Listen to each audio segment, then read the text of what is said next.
consultórios de Macapá. Não é diferente dos outros em relação à população. O número maior de população são de homens, né? Só que também nós trabalhamos com as mulheres que também são usuárias e estão em situação de rua. E através delas nós desenvolvemos um trabalho com as crianças, são os filhos dessas mulheres e das hippies. E algo que foi muito interessante foi em relação que algumas crianças elas nasceram deficientes, né? E o que fazer, né, nessa situação, porque tem um agravante por ser filhos, né, de pessoas em situação de rua, usuários, né, eles não têm esse apoio da mãe, né, porque ela já, por conta do uso, ela acaba que deixando essas crianças com os parentes. E a gente viu que não dá para fazer um trabalho só com a mãe e ela tem um vínculo. Por mais que ela não seja presente assim todos os dias, mas pelo menos algumas vezes no mês ela vai lá olhar a criança. Então não dá para trabalhar separado. Então a gente resolvemos, né, desenvolver um trabalho não só com ela, mas também fazer esse acompanhamento com o familiar que adotou essa criança e com a própria criança, a partir do momento que a preferência, quando nasce a criança, sabe que às vezes não tem como ficar com a mãe. Mas e o que a gente faz primeiro? É que se ela não tem condição de ficar com a criança, mas que primeiro a família adote. Se a família, assim, segundo caso, a família não conseguir, aí vai para terceiros, né, para a justiça, mas é tudo avaliado esses casos. Então, para as crianças com deficiência, para a gente poder desenvolver um trabalho, a gente conseguiu, com pouca dificuldade, né, conscientizar a entrada do CREAP, que é um centro de referência de reabilitação dentro do estado. E foi muito bom esse trabalho, essa parceria, porque a gente conseguiu a questão da sessão de fisioterapia. A gente conseguiu que eles nos doassem uma cadeira de roda adaptada para essa criança, que foi uma vitória, foi uma luta no início. Dentro do consultório a gente tem assistência social, então a assistência social foi de papel de suma importância. E a gente conseguiu para essa criança as sessões de fisioterapia, conseguiu a cadeira de roda, e dentro do consultório a gente vê que a gente não trabalha só, a gente precisa de parcerias. E com a assistência social a gente conseguiu pelo INSS o benefício para essa criança e também para o segundo pai, né, que no caso foi adotado pelo bisavô. Eu sei que o bisavô tem uma idade avançada, mas era a única pessoa dentro da família que se prontificou em cuidar da criança, né? Então, para a gente não tirar ele do meio familiar, que ele já tinha essa dificuldade por conta dos pais, a gente conseguiu um benefício para esse avô e para a criança. Aí isso foi muito importante, que a gente conseguiu que ele fizesse o acompanhamento, e agora diariamente faz esse acompanhamento para ver a questão da saúde, não dessa criança especial porque ela é deficiente físico, mas outros cuidados em relação ao desenvolvimento mesmo, vacinação, consultas, né? Outro que a gente também conseguiu, a gente viu que durante o nosso trabalho, a adesão com a população em situação de rua para o seu autocuidado, para a questão do acompanhamento de consultas médicas, né, de ter essa preocupação em fazer o tratamento adequado, por mais que demore, né. Então a gente viu que a gente ia marcando as consultas e a adesão deles era muito baixa, né, a gente não conseguiu que eles fossem e procurassem o atendimento por si só. E por conta dessa dificuldade, a gente criou as mini-ações, né, que a gente fazia no ano as ações para levar, por mais que a gente fizesse o atendimento, a gente não conseguia levar todos os atendimentos para eles, né? Como a equipe não tem médico, a gente não conseguia levar eles para as unidades quando a gente marcava adesão na PUC. E nessas ações, nas ações maiores, a gente conseguia levar corte de cabelo todos juntos, os cortes de cabelo, a questão de documentação, a triagem para documentação, e as consultas com os outros, além do clínico geral, mas também com o ginecologista e com outras especialidades, com alguns serviços de odontologia. Então, essas ações maiores, né, só que elas não ocorriam com muita frequência, a gente fazia duas vezes ao ano. Aí a gente procurou fazer as mini-ações, que a gente fazia, unia o serviço de saúde com assistência social, com o serviço de assistência social e com outros parceiros, para a gente também fortalecer e enriquecer mais esse serviço que a gente fazia com eles. Aí durante o mês a gente elencava determinadas áreas mapeadas que a gente já tem. Nessas áreas mapeadas, a gente fazia pequenas ações, ou a gente fazia parceria com a ESF, porque a ESF tem o médico, né, que dava pra gente, que dá o apoio. Aí nós levávamos esses serviços em loco, pequenas ações aonde eles estivessem, né, nessas áreas mapeadas. Aí nessas áreas mapeadas a gente levava serviço de odontologia, junto com esse serviço de odontologia, mais voltado à questão da educação em saúde, levava os kits, também para as crianças, fazia pequenas oficinas, e dentro dessas pequenas oficinas a gente já trabalhava a questão da temática dentro da saúde. Uma delas que a gente fez foi a questão do serviço odontológico, né, dos cuidados com a higiene, dos cuidados com a saúde, a questão oral. E também desenvolvemos alguns serviços falando na questão do uso do álcool, da droga, né, para as crianças também, porque a gente viu que ela vivia naquele contexto. Para os adultos a gente levava roupas, sapatos, né, e alguns lençóis que a gente via que era a necessidade deles, que por conta do uso eles podiam ter naquele momento, mas não era sempre, todo tempo tinha que estar repondo, né. E alguns serviços de corte de cabelo e às vezes, né, de manicure, quando a gente conseguia, né. Então foi uma experiência que a gente viu que dava para fortalecer a questão do vínculo, né, com a equipe, e podíamos levar alguns serviços em algumas áreas determinadas, dependendo da demanda daquela área, né. Ofereceu os serviços de saúde, oferecíamos uma distração para eles e oferecia também kits de redução de danos. Redução de danos da parte de hidratação, de uma fruta, de água mineral, justamente para incentivar eles, que alguns falam que eles não vão deixar de usar o vício deles. Só que então, como você não vai deixar de usar, então o que você acha? Você pode estar usando, mas você está tomando uma água, está comendo ao mesmo tempo. Porque isso ajuda a hidratação, isso ajuda a saúde deles mesmo. E a gente viu que trabalhando desse jeito teve uma aceitação muito grande. Teve um usuário que ele está fazendo isso desde que foi proposto para ele, está fazendo isso. Não parou mais de fazer, já vai fazer 1 ano. Então a evolução dele de saúde foi muito significativa. As 2 equipes, ela tem um carro, uma dobrô, que a gente divide entre as 2 equipes. No caso, a equipe da Laura pela parte da manhã e eu, Daniela, e minha equipe pela parte da tarde. E tem os dias certos ao mês que a gente faz à noite também. Que no caso, à noite, quando a gente vai para a noite, a gente passa nos pontos com os moradores de rua e também com os profissionais do sexo, que são o público que o consultório também atende. A minha equipe ela iniciou pelo horário da noite, né? Nós para justamente a gente pegar um momento em que eles estão mais reunidos, né?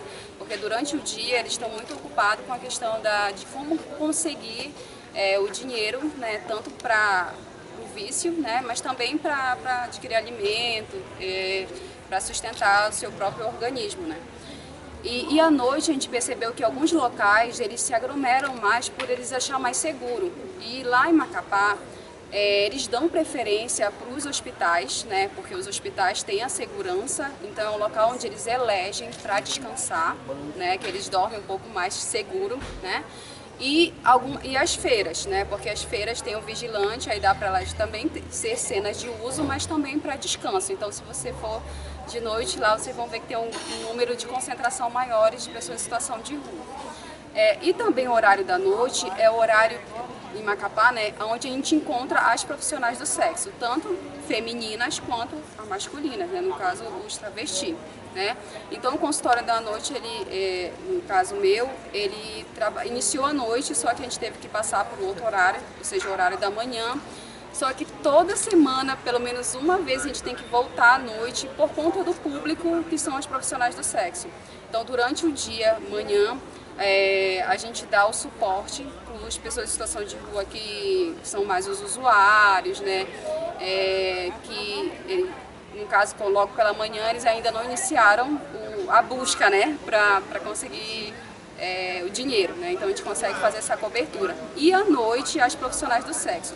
Durante a noite a gente faz a visita no local de trabalho delas, aí dá o kit, né, de redução de danos, que é a questão dos preservativos masculino, feminino, e pelo menos uma vez por mês a gente monta uma barraca, assim, um acampamentozinho, né, com o nosso material para oferecer a questão dos testes rápidos, para fazer o levantamento, né, e a prevenção, né, de acidente leva, né, nosso livro ilustrativo, né, a gente faz a orientação tanto para ela, e a gente conseguiu também que a profissional do sexo levasse o seu esposo, né, para estar também fazendo. Então tem essa preocupação de estar fazendo teste rápido e o tratamento, o acompanhamento para tratar também os casos que a gente encontra. No município de Macapá a gente tem pessoas com transtorno mental. Então a gente começou a fazer o acompanhamento e o levantamento dessas pessoas. A gente elencou principalmente aquelas que são mais comuns, né? Aquelas que são mais conhecidas popularmente, né? Então aquelas que já têm o transtorno e também aquelas que estão desenvolvendo por conta do uso pesado de vários anos, né, já das drogas. Então a gente iniciou primeiro com a secretaria, nos forneceu logo de início um psiquiatra, né, só que ainda não está fazendo acompanhamento constante, mas em um caso emergencial a gente já conseguiu o acompanhamento que ele vá na rua com a gente, porque é difícil levar essa pessoa com transtorno, né? Geralmente ela não tem família, ou então o vínculo familiar está totalmente rompido, então a gente conseguiu pegar esse especialista psiquiatra, né? Justamente também com a psicóloga da equipe e alguns apoiadores, né, levar para atender essas pessoas com transtorno nas ruas. Aí faz a questão da consulta inicial com o psiquiatra. Aí os exames a gente conseguiu que um técnico da unidade básica, né, onde a gente é lotado, viesse até o local para fazer a coleta desse material para levantamento das patologias clínicas que eles, às vezes estão apresentando, né? Isso foi uma vitória para a gente. Aí, fora isso, a gente faz outros acompanhamentos, que é a questão da higienização. A maioria são homens e a maioria não tem vínculo nenhum com a família. Até, muito assim, a dificuldade que a gente tem de saber algum dado da pessoa. Às vezes, a maioria deles a gente coloca apelido, porque ele já está tanto tempo na rua que as pessoas da redondeza, do bairro, conhecem ele há anos, mas não sabem nome, não sabem referência nenhuma. Eles colocaram o apelido, fica aquele apelido mesmo. Logo no primeiro encontro, primeiro a gente faz a abordagem, a gente conversa, a gente tenta ganhar a confiança da pessoa. Até porque eles são muito resistentes, eles têm medo de aproximação, até porque a maioria deles já sofreu agressão. Então, nos primeiros encontros, a gente primeiro tenta ganhar a confiança deles, pelo menos para eles conversarem, e aos poucos a gente vai oferecendo os serviços. Já tem um paciente que a gente já chegou a levar ele para dar banho, a gente já tirou a barba dele, a gente lavou o cabelo dele, trocou a roupa dele, tudo porque isso ele não fazia. A gente faz essa busca, tenta pelo menos ver a comunidade, as pessoas que já viram essa pessoa, se tem alguma história, se conhece algum familiar, para a gente entrar em contato com esse familiar para restaurar esse vínculo, para que essa pessoa acompanhe até o CAPS. E essa é a nossa dificuldade maior. Enquanto a gente não consegue, a gente faz o atendimento ali, nós respondemos por ele, né, por eles, né. Como eu falei, como a gente não consegue levá-lo, a gente tenta levar esses profissionais até eles. Aí o que a gente está conseguindo é esse psiquiatra, que inicialmente ele conseguiu, né, e agora a gente já teve a palavra da secretaria que ele vai pelo menos uma vez por semana com a gente logo. Já é importante, porque tem dificuldade de levar. Como a gente tem dificuldade de tirar eles daquele local, da zona de conforto deles, a gente tenta criar o vínculo, como a Dani já falou, né? Primeiro, eles confiarem na gente, para que quando a gente disser para eles irem para o local, eles irem com a gente, né? E o psiquiatra nos ajuda na questão da primeira consulta, se avalia se é necessário, né, ele ter um acompanhamento medicamentoso ou não, né? E quando a gente precisa de outros profissionais, no caso, a gente aciona. Hoje em dia a gente está trabalhando com o setor de humanização dentro dos hospitais. Por quê? As pessoas com transtorno, elas estão buscando, principalmente no município de Macapá, a gente tem algumas que são características que se fixaram dentro do hospital. Por quê? O hospital ele oferece abrigo e oferece o alimento, né, o que atrai eles ali. Né? Então, por conta disso, a gente fechou a parceria com o pessoal de imunização dentro do hospital para nos ajudar a resgatar os laços familiares daquela pessoa, para que a gente veja por que foi que essa pessoa parou ali, eles não conseguiram mais apoiar a pessoa, né, o familiar, para que a gente possa implantar algum atendimento, principalmente dentro dos CAPs. Eu acabei de fazer um ano trabalhando com história na rua, então trabalhar na rua é um desafio, mas acima de tudo é um chamado indiretamente do Senhor, porque não basta só você trabalhar para você receber no final do mês, mas você tem que trabalhar porque você gosta. A gente verifica na rua vamos dizer assim, a dependência deles de afeto. A maioria deles, eles não querem cuidado, eles não querem serviço nenhum. Eles só querem alguém para olhar para eles, só alguém para conversar, alguém que mostre pelo menos um pouco de atenção, que veja que ele tem importância. Para mim, a rua é um local assim rico, né, de saberes, de cultura, porque as pessoas acham que quem está na rua são pessoas que não sabem de nada, que são, desculpe o termo, vagabundos, que poderiam estar em outros lugares melhores. Mas que realmente, quando a gente começa a trabalhar na rua, a gente vê que são pessoas de uma cultura, de um conhecimento que foge do normal. Se você fizer uma pergunta para eles, eles praticamente filosofam com você. Né? Então, quando você começa a trabalhar na rua, você vê o ser humano de uma outra forma, você se torna um profissional, né, mais humanizado, né, que você não está ali só pelo salário, mas você está ali por conta do ser humano, que é um ser humano, como bem disse a Dani, né, que ele precisa não é só do teu cuidado, mas ele precisa do teu carinho, da tua escuta. Né? Então ali você se torna mais humanizado, torna a olhar a pessoa não como doente em si, mas olhar ele como uma pessoa que tem direitos, né? E que tem um saber que é muito riquíssimo, um saber de mundo, que a gente diz. Né? Sou psicóloga, sou de Macapá, no Amapá. Atualmente eu estou na coordenação de saúde mental do município e também à frente da coordenação dos consultórios na rua do município de Macapá, onde nós temos 2 equipes que atuam diretamente, cobrem o município como um todo, desde Zona Norte, Sul, Leste, Oeste. Macapá, a gente não tem uma população tão significativa de moradores. A gente tem uma característica específica de usuários de drogas, a gente tem uma característica muito específica também de prostituição, tanto travestis quanto de mulheres, adolescentes, inclusive a gente tem uma demanda consideravelmente significativa, se a gente for comparar com a nossa população. E isso foi o que levou o município a sentir o interesse nesse dispositivo.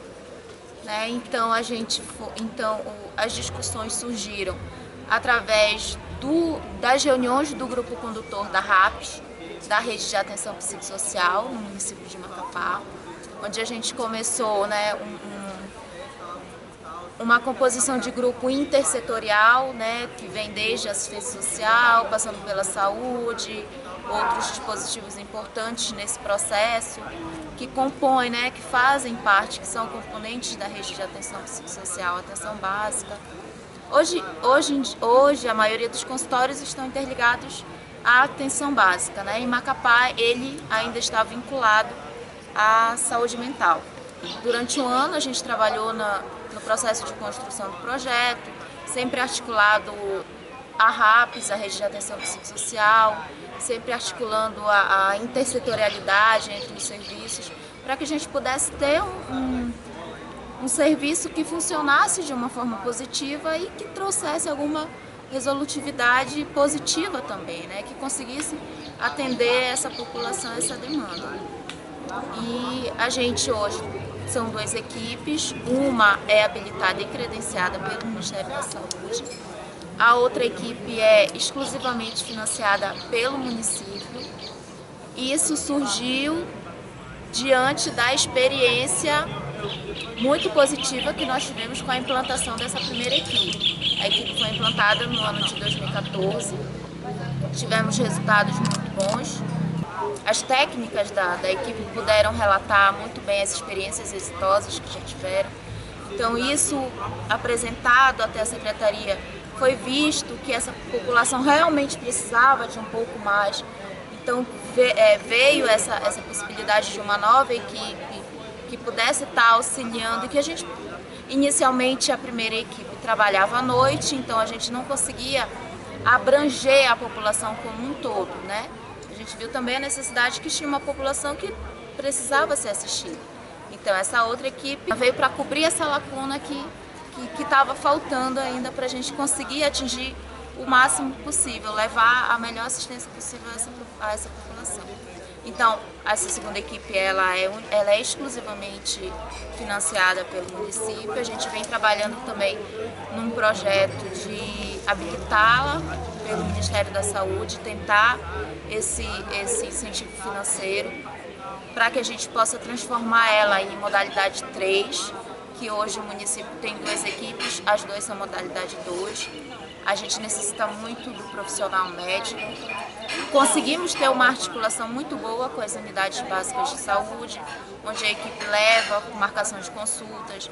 A gente consegue ter uma articulação muito boa também com o sistema de atendimento, o serviço de atendimento domiciliar, por exemplo, o SAD.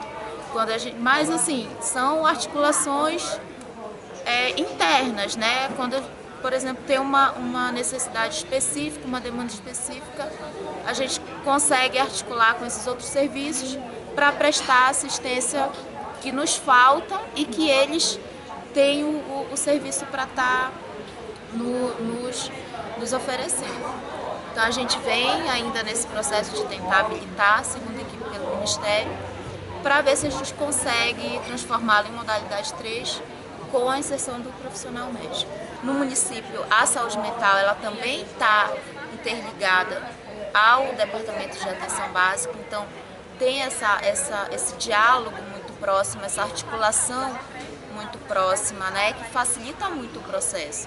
E a gente tem, como eu falei, o surgimento do consultório na rua, ele veio de conversas, diálogos dentro de um grupo condutor da rede de atenção psicossocial, que faz parte da política de saúde mental.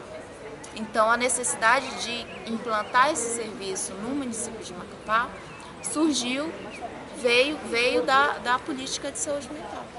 A rua ela tem muito a nos ensinar. A pessoa que vive em situação de rua, ela tem experiências de vida que ninguém tem, né? Ela tem vivências diárias que são coisas inimagináveis, que se você senta para conversar, é uma aula de vida. São pessoas que têm muito conteúdo, têm muita informação, que têm muita vida para trazer para a gente, né? São seres humanos mais humanos que existem. Eu vejo assim, que diante de toda a dificuldade, diante da batalha diária de sobrevivência no dia a dia, vencendo dia após dia. Eles sobrevivem dia após dia. Então eu vejo que são os seres humanos mais humanos que a gente tem na face da Terra.